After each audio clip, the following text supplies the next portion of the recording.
जम्बूद्वीप संबंधी भरत क्षेत्र के वर्तमान हुंडावसर्पणी काल में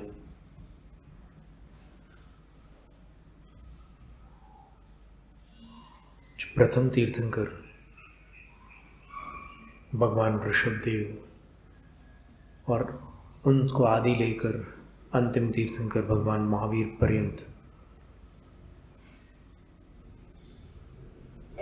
24 धर्म तीर्थ शासन नायक हुए हैं, उन सभी को श्रद्धापूर्वक प्रणाम। 3 लोक और 3 काल विषेक पंच परम गुरु स्वरूप अरहंत सिद्धाचार्य उपाध्याय सर्व साधु परमेष्ठियों को भावपूर्ण नमस्कार। द्वादशांग शुद्ध देवता स्वरूपा भगवती जनवाणी सरस्वती देवी माता को भक्तिपूर्वक वंदन।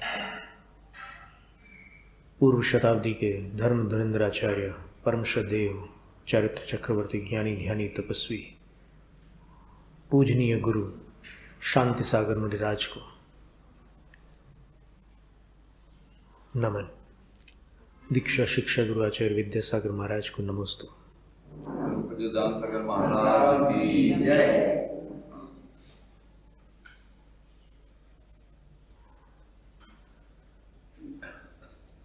संस्कृत पंचगुरु से गुरु भक्ति से सिद्ध परमेष्ठी का वर्णन। अष्टगुणैः समुपेतान् प्रणष्ट दुष्टाष्ट कर्म रिपु समितिं सिद्धान् सततमनन्तान् नमस्करोमीष्ट तुष्टि संसिद्ध्यै। जो अष्ट गुणों से समुपेत है अर्थात युक्त है, जिन्होंने दुष्ट अष्ट कर्म रूपी शत्रुओं की समितियों को अर्थात समूहों को प्रणष्ट कर डाला है, समाप्त कर डाला है, और जो अनंत है उन सिद्धों को मैं अपनी इष्ट तुष्टि की सिद्धि के लिए नमस्कार करता हूँ। ये जो नमस्कार क्रिया है पूर्व में बताया था, ये अंतिम क्रिया है। इससे पूर्व नित्य कालम अंजेमि पूजेमि वंदामि नमनसामि। तो अंचन पूजन वंदन, इसको नमन अगर जहाँ पर आ गया तो समझ लेना कि वो पहले की क्रियाएं भी उसमें सम्मिलित है। तो नमस्करोमि का अभिप्राय ये हो जाएगा कि मैं अर्चना भी करता हूँ, पूजा भी करता हूँ, वंदन भी करता हूँ और नमन भी करता हूँ। क्रियाकलाप ग्रंथ में प्रभाचंद्र आचार्य लिखते हैं, शुक्ल ध्यान विशेषान निरस्त निशेष कर्म संघाताः सम्यक्त्वादि गुणाढ्याः सिद्धाः सिद्धिं प्रयच्छन्तु। शुक्ल ध्यान के भेद से सारे शुक्ल ध्यान सिद्धत्व को नहीं प्रदान करते। जिस शुक्ल ध्यान का जो कार्य है वह शुक्ल ध्यान वही कार्य करता है, लेकिन सिद्धत्व को प्रदान करने वाला शुक्ल ध्यान अंतिम शुक्ल ध्यान है, जिसका नाम है व्युपरत क्रिया निवर्ति अथवा समुच्छिन्न क्रिया प्रतिपाति। ये 2 नाम है। समुच्छिन्न क्रिया अप्रतिपाति, ऐसे विग्रह करोगे तो अप्रतिपाति शब्द बनेगा, यानी जहां पर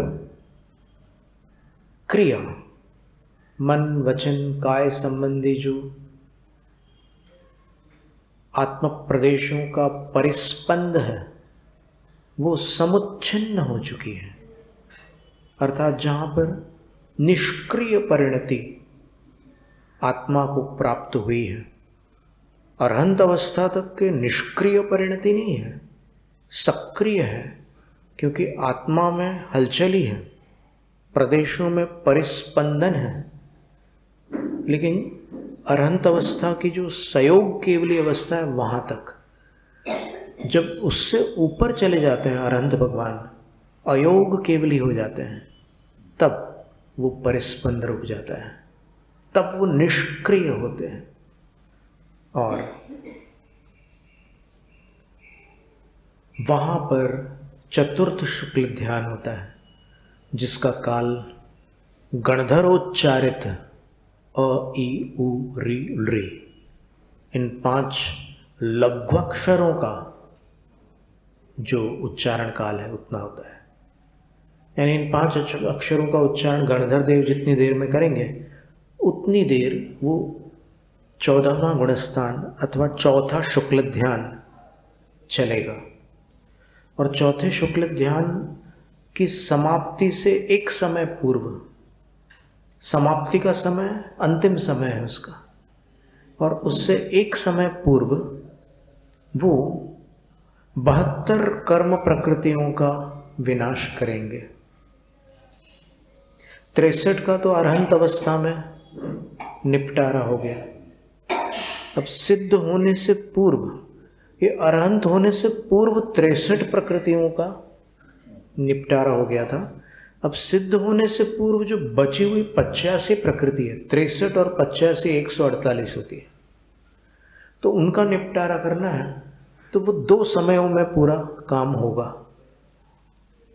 तो जो उपांत्य समय है, सेकंड लास्ट मोमेंट, वहाँ पर 72 प्रकृतियों का विनाश होगा। और अंत में जो तीर्थंकर हैं उनकी 13 प्रकृतियों का विनाश होगा। जो तीर्थंकर नहीं है उनके आत्मा के प्रदेशों में तीर्थंकर प्रकृति के परमाणु ही नहीं है, तो उनको उससे छुटकारा प्राप्त करना नहीं है, कोई आवश्यकता ही नहीं है। वो अबद्ध है तो उसका संबंध ही नहीं है आत्मा के साथ। तो वो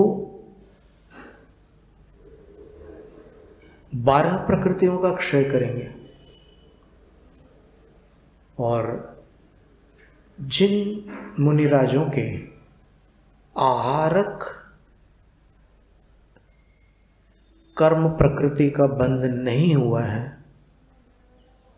वो और कम कर्मों का क्षय करेंगे। समझ में आ रहा है ना? क्योंकि जो कर्म है ही नहीं उसका तो क्षय नहीं करना पड़ेगा, उससे तो पहले ही वो निवृत्त है। तो ऐसी संख्या में भेद बन सकता है। कुछ सिद्ध 85 प्रकृतियों का क्षय करके सिद्ध होते हैं, कुछ सिद्ध 84 प्रकृतियों का क्षय करके सिद्ध होते हैं, और कुछ सिद्ध आहारक द्विक को और उसमें जोड़ लो,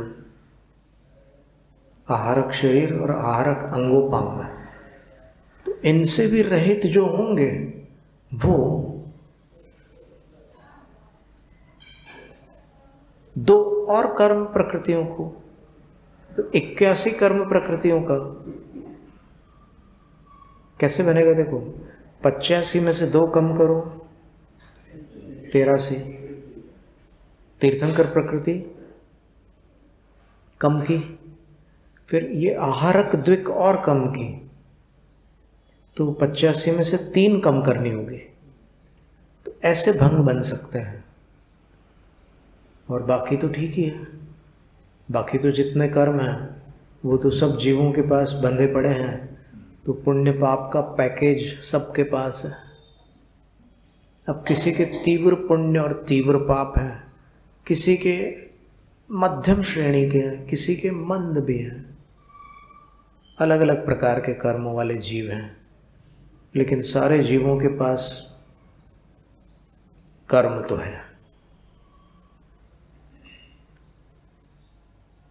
कई बार पुण्य की प्रतीक्षा नहीं की जाती, पुरुषार्थ करके पुण्य को जगाया भी जाता है।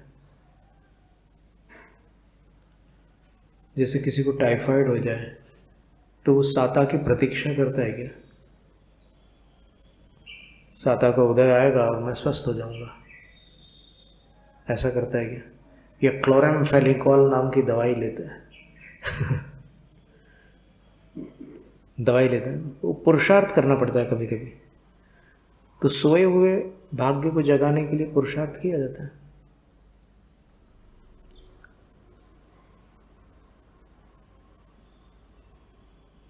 तो शुक्ल ध्यान विशेष से, अर्थात चतुर्थ शुक्ल ध्यान से, जिसके दो नाम अभी अभी अपन ने सुने थे, विपरीत क्रिया निवर्ती और समुच्छिन्न क्रिया प्रतिपाती, उस शुक्ल ध्यान से अशेष कर्म संघात को जिन्होंने निरस्त कर दिया, यानी जितने भी कर्म बंधे थे आत्मा में, उन सब को आत्मा से पृथक कर दिया। वे सम्यक्त आदि गुणों से संपन्न, गुणाढ़ शब्द का प्रयोग देखिएगा आप, जैसे धनाढ़,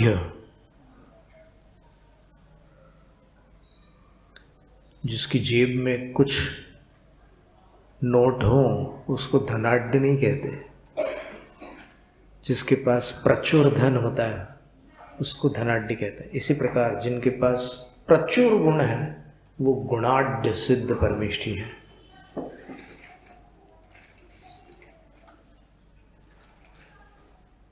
अरहंत के पास असिद्धत्व था, सिद्धत्व गुण नहीं था, इसलिए सिद्ध अरहंत से भी ऊपर है। पर अरहंत सिद्ध की बात करते समय एक प्रश्न आता है कि फिर अपन अरहंतों को प्रथम नमस्कार क्यों करते हैं, सिद्धों को बाद में क्यों? तो इसके दो उत्तर हैं। एक धवल आदि ग्रंथों में भी एक उत्तर है, और एक उत्तर एक जैनेतर विद्वान ने, पंडित राममूर्ति त्रिपाठी, साहित्याचार्य थे, उज्जैन के संस्कृत पाठी विद्वान थे, उनसे हमारा वार्तालाप भी हुआ था। उन्होंने एक पुस्तक लिखी श्री गुरु महिमा, और उसमें अलग अलग अध्यायों में जैन गुरु, बौद्ध गुरु, सिख गुरु, सब गुरुओं का अलग अलग वर्णन किया। तो उनको राष्ट्रीय पुरस्कार से सम्मानित किया गया था उस पुस्तक के लिए। तो उन्होंने ये बात कही थी, अमरावती में मिलना हुआ था उनसे, कहीं से पधारे थे वो। उन्होंने कहा कि अरहंतों को सिद्धों से पूर्व क्यों नमस्कार किया गया है।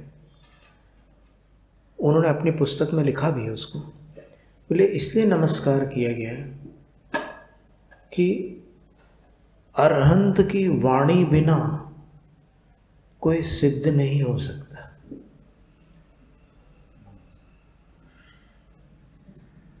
आज तक नहीं हुआ कोई, आगे भी नहीं होगा, चिंता मत करना। नहीं तो आप सोचोगे एक आध अपवाद निकला है। अनादिकाल से जो घटना नहीं हुई वो आगामी काल में भी कैसे हो सकती है? हाँ, एक घटना हो सकती है, अनादिकाल से अपन सिद्ध नहीं हुए, आगामी काल में हो सकते हैं। वो अपने व्यक्तिगत अपने लिए हो सकती है वो घटना, लेकिन अन्य जीवों की अपेक्षा से देखें तो कई जीव अनादिकाल से सिद्ध नहीं हुए थे, फिर एक बार सिद्ध हो गए। सारे जीव, जितने जीव सिद्ध हुए वो अनादिकाल से असिद्ध ही थे, फिर सिद्ध हुए। तो उस अपेक्षा से वो घटना भी कोई अप्रत्याशित नहीं है। ठीक है, ये कहते समय भी थोड़ा सा एक संकोच रहता है कि अपन सिद्ध होंगे, अब क्या पता कब होंगे,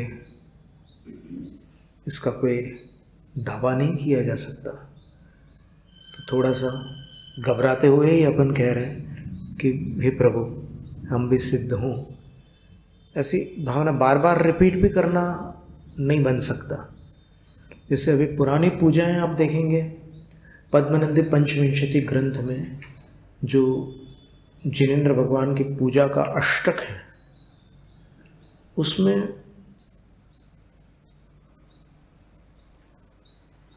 जल से पूजा करते समय जन्म जरा मृत्यु रूपी अग्नि जो जीव को जला रही है, उसको बुझाने के लिए मैं जल की 3 धारा छोड़ता हूँ। धारा त्रयम प्रवरवारि कृतं क्षिपामि, ये पंक्ति है। अर्थात जन्म जरा मरण रूपी अग्नि का विध्यापन शमन करने के लिए, अब अग्नि तो पानी से बुझती है ना, तो मैं हे प्रभु आपकी अग्रभूमि में, देखिए इसकी भी विधियां हैं, सभी द्रव्यों में निर्वपामिति नहीं लिखा उन्होंने, अलग अलग विधियां दी उन्होंने। जल पूजा की अलग विधि है, गंध पूजा की अलग विधि है, अक्षत पूजा की अलग विधि है, पुष्प पूजा की अलग विधि है, नैवेद्य पूजा की अलग विधि है, दीप धूप और फल पूजा की भी अलग विधि है, और सबके साथ अलग अलग शब्दों का प्रयोग है। प्रवरवारि कृतं जलम, प्रवरवारि कृतं धारात्रयम क्षिपामि, धारात्रयम प्रवरवारि कृतं क्षिपामि। तो वहां पर जलम निर्वपामिति नहीं कहा उन्होंने कहा कि प्रवरवारि कृतं धारात्रयम क्षिपामि, 3 धारा क्षिप्त करता हूं, उनका क्षेपण करता हूं, डालता हूं। क्षेपण का अर्थ डालना होता है ना, मराठी में टाक बोलते हैं।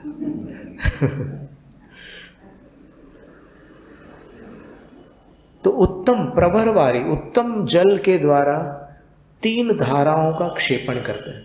देखिए पूजा की जो प्रॉपर विधि है, जो शास्त्रोक्त विधि है, वो ये है। अभी जो चल रही है सो चल रही है, उसके बारे में कोई टिप्पणी नहीं है, वो तो ठीक है, केवल ज्ञानी जानते ही हैं कि क्या हो रहा है, क्या होने योग्य है और क्या योग्य है, ये सब तीनों जानते हो। तो ये जल की बात हुई।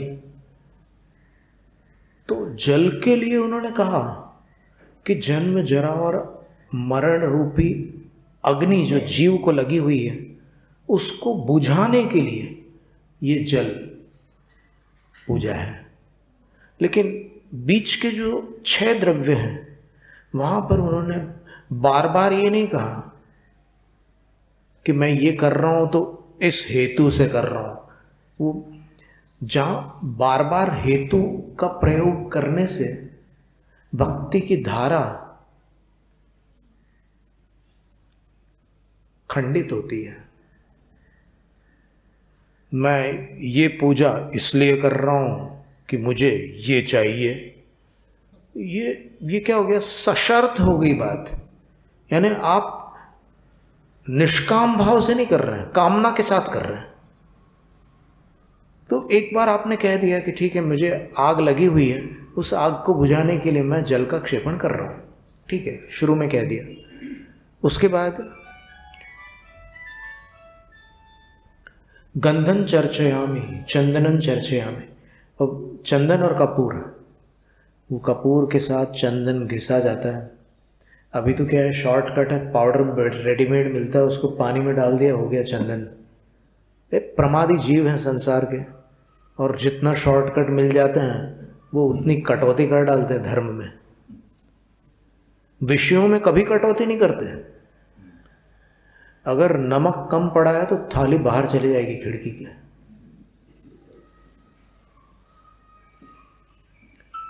लेकिन भगवान की भक्ति में जितनी कटौती बता दें, वो सब पूर्ण श्रद्धा से स्वीकृत हो जाती है।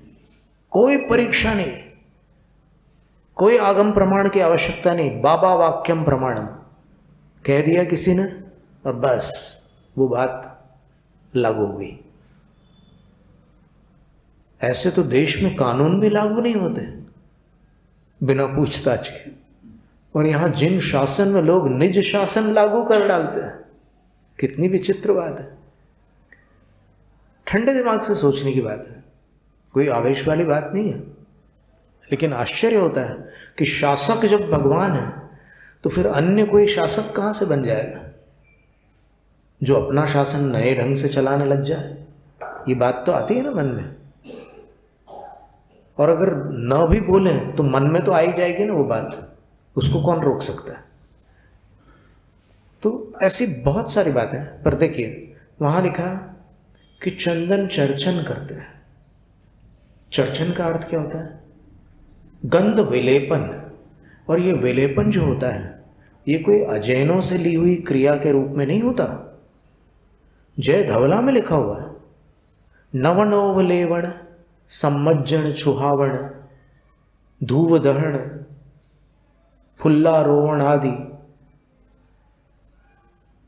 क्रिया ही बिना जिण पूजा करण अनुभूति दो। जय धवला की जो शास्त्राकार पुस्तक है उस प्रति में पृष्ठ क्रमांक 100 पर आपको ये पंक्तियां मिलेंगी, और जो पुस्तकाकार प्रति है वो मथुरा 84 से प्रकाशित है, उसमें आपको पृष्ठ क्रमांक 92 में मिलेगी, पहली पुस्तक में जय धवला में। तो वहाँ पर ये लिखा हुआ है कि इन क्रियाओं के बिना पूजा हो ही नहीं सकती। और आज तो धड़ल्ले से सारी क्रियाओं का लोप करके लोग ये समझ रहे हैं कि हमारी पूजा जो है वो विदेह क्षेत्र जैसी है। आहा, यानी आपको विदेह क्षेत्र से कोई इंटरनेट कनेक्शन मिल गया क्या? ज्यादा चतुराई मत करो, मरण काल में पश्चाताप करना पड़ेगा, और वहां अगर पश्चाताप नहीं भी हुआ तो भवांतर में रोना पड़ेगा। सोचने की बात है। आगम का लोप कल्याणकारी कभी नहीं हो सकता। तो वहां पर नवनोव लेवण लिखा है प्राकृत में, वीरसेन आचार्य महाराज ने। उपलेपन का अर्थ क्या होता है?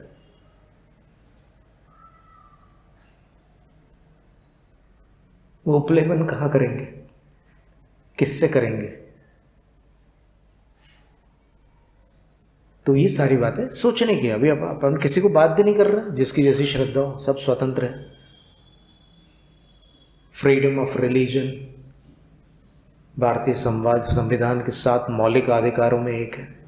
जिसको जैसा धर्म करना हो करता रहे, पर जिसको जैन मार्ग से चलना हो तो उसको तो आगम मान्य करना होगा।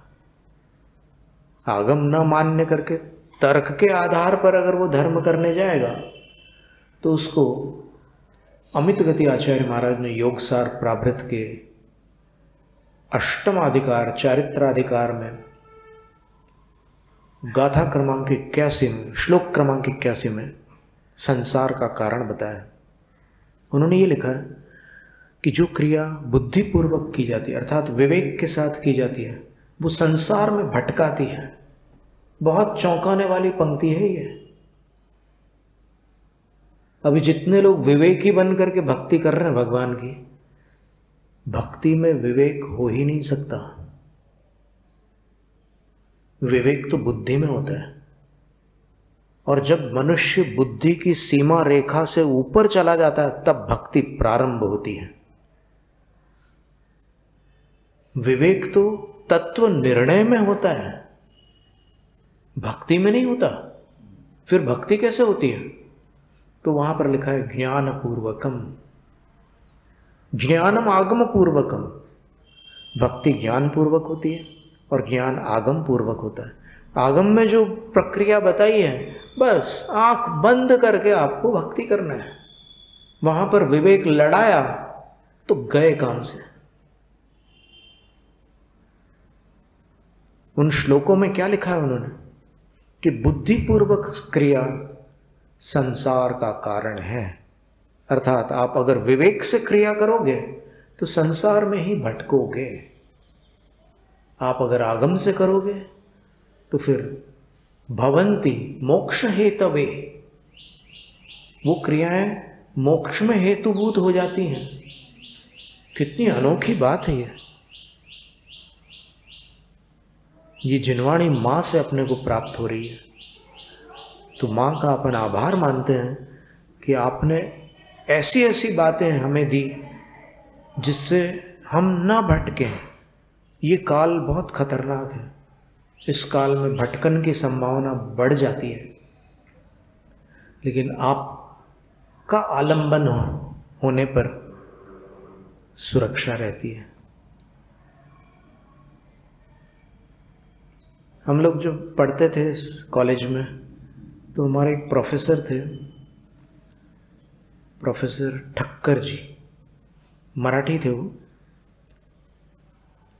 उन्होंने हम लोगों को पढ़ाया था, प्रिवेंटिव एंड सोशल मेडिसिन एक सब्जेक्ट होता था, तो उसमें उन्होंने पढ़ाया था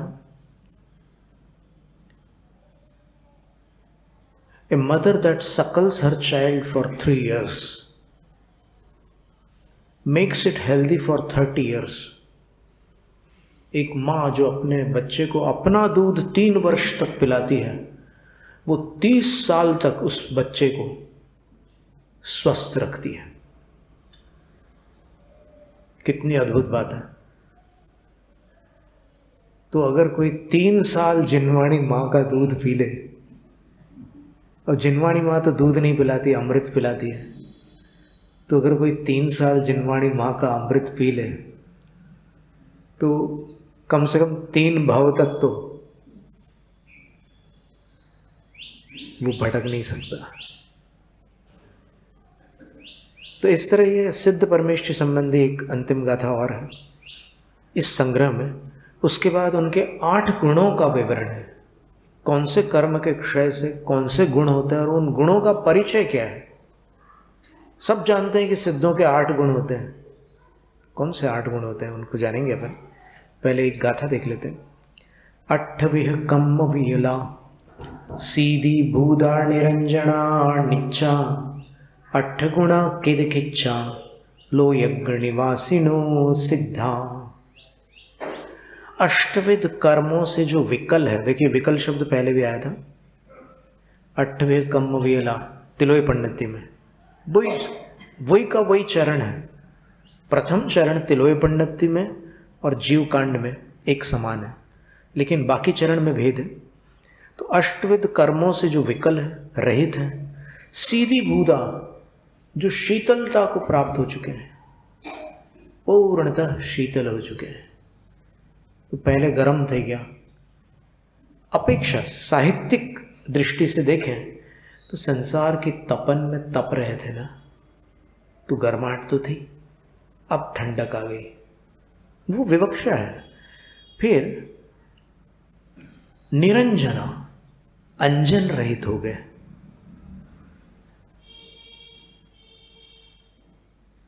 निरंजन शब्द धवला में भी अपन ने देखा था, तो यहां पर गुम्मटसार में भी निरंजन शब्द आया है।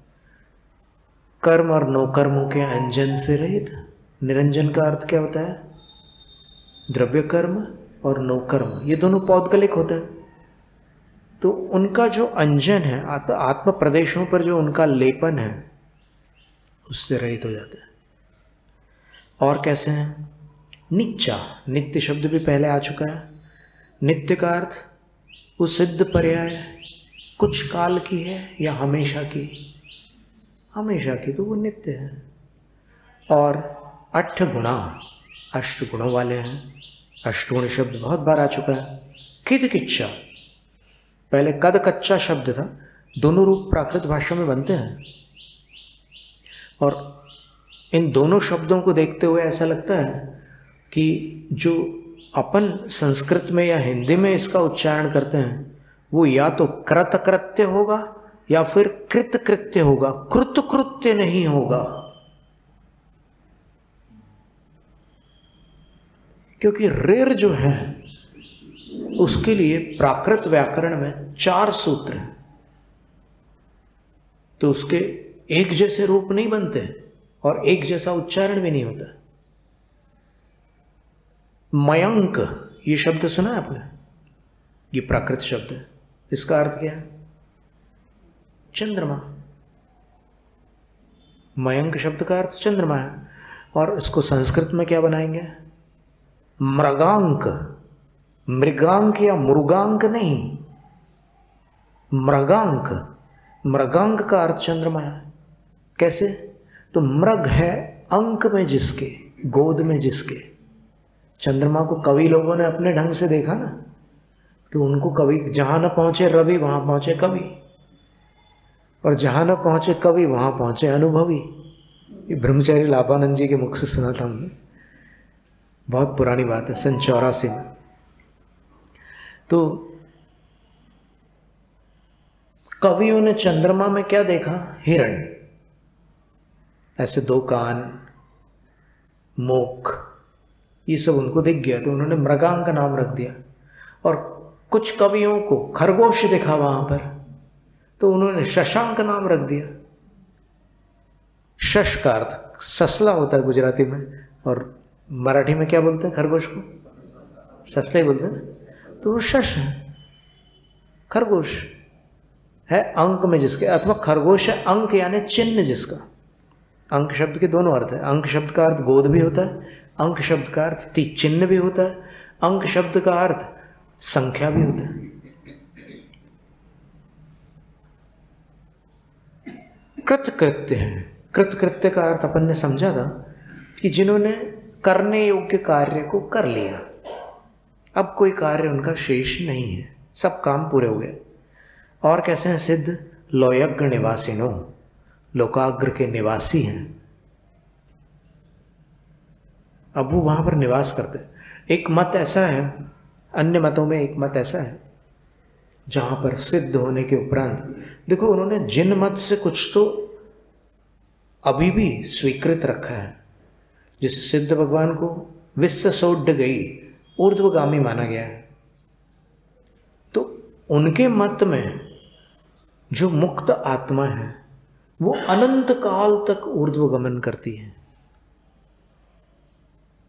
जाते ही रहती, ऊपर ऊपर ऊपर ऊपर जाते ही रहती। लेकिन यहां पर जिन मत में क्या कहा? आलोकांतात गच्छति। संपूर्ण तत्वार्थ सूत्र में एक क्रियापद है। एक तो मंगलाचरण में है ही वंदे तद्गुण लब्धे, और एक अंतिम अध्याय में तदनंतर मूर्ध्वं गच्छत्यालोकांतात गच्छति। बाकी किसी सूत्र में कोई क्रियापद नहीं है। करोति, गच्छति, पठति, लिखति, जानाति, कोई क्रियापद नहीं है। सूत्रों में अगर देखें तो एक ही क्रियापद है, गच्छति। आलोकांतात, लोक के अंत तक जाते हैं, अनंत काल तक, ऊपर तक नहीं जाते, एक समय में जाते हैं। अविग्रह जीवस्य, एक समया विग्रह। अविग्रह गति एक समय की होती है, बिना मोड़े वाली जो भी गति है एक समय की होती है।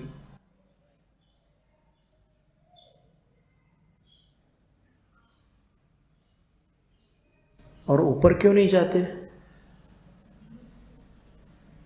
क्या उनके पास जाने की क्षमता नहीं है, या वहीं तक जाने की क्षमता है?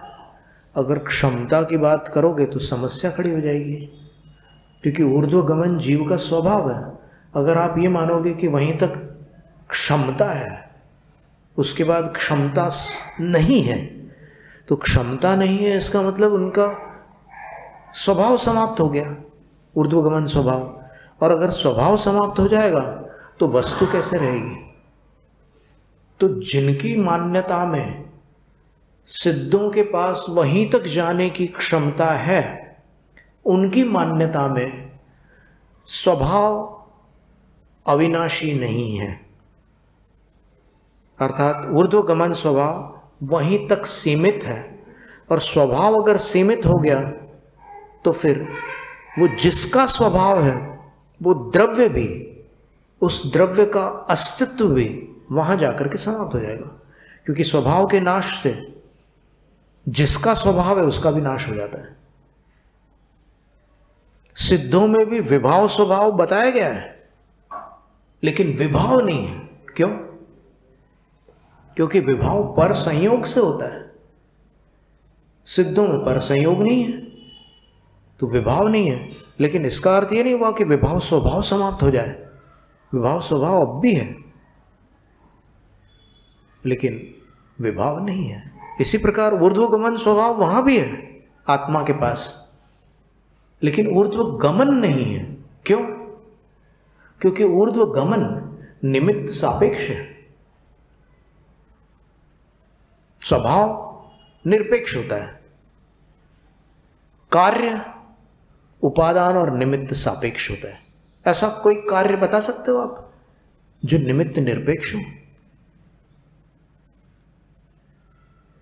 सिद्धों को जो वहां पर अवगाहना प्राप्त है वो आकाश द्रव्य के निमित्त से है।